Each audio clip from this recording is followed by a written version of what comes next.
Guys, the old method is back.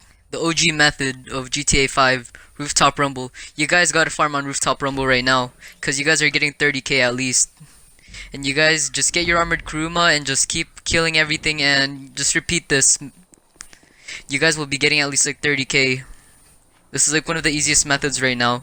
Get on GTA 5 cause this is only limited time cause everything's double XP and double money. Guys, get on for missions.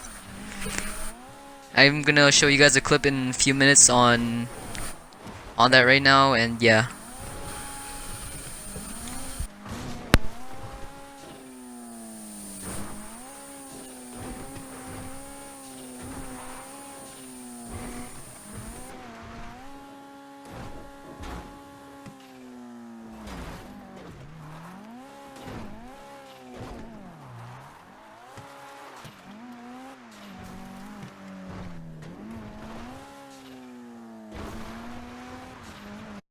Guys, look at how much money I made out of this. I just made 30k from just doing this and a decent amount of XP.